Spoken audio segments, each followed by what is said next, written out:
Баршаңызға сәлем достар, менің каналыма қош келдіңіздер. Бүгін банапипай пирогының рецептісімен бөліскім келеді.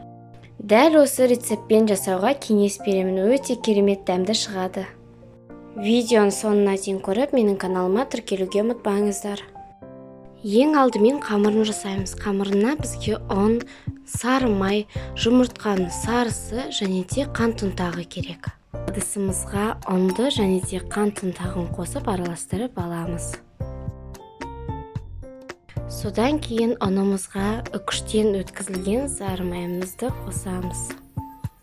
Дәл видеодағыдай жасап, песочное тесто жасаймыз.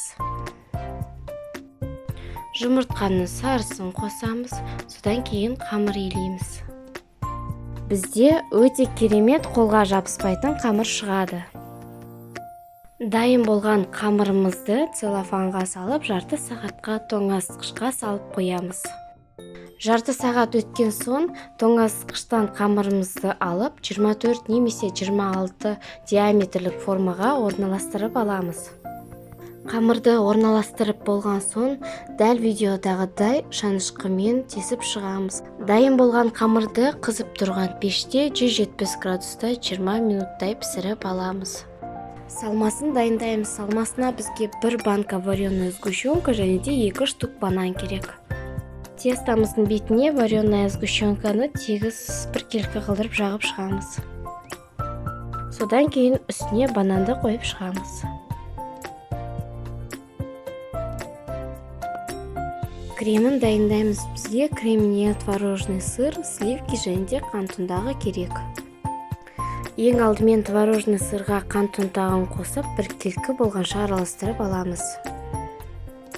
Содан кейін салқын сливкимізді құйып, қоюланғанша араластырамыз.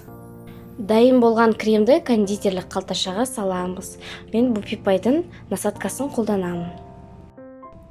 Дәл видеодағыдай пирогымыздың бетіне кремімізді жағып шығамыз.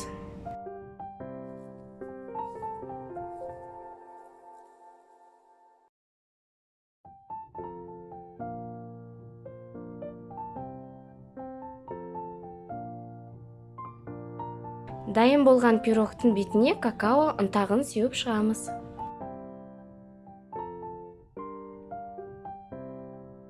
Сіздермен болған Наргиз, келесі видеода кездескенше.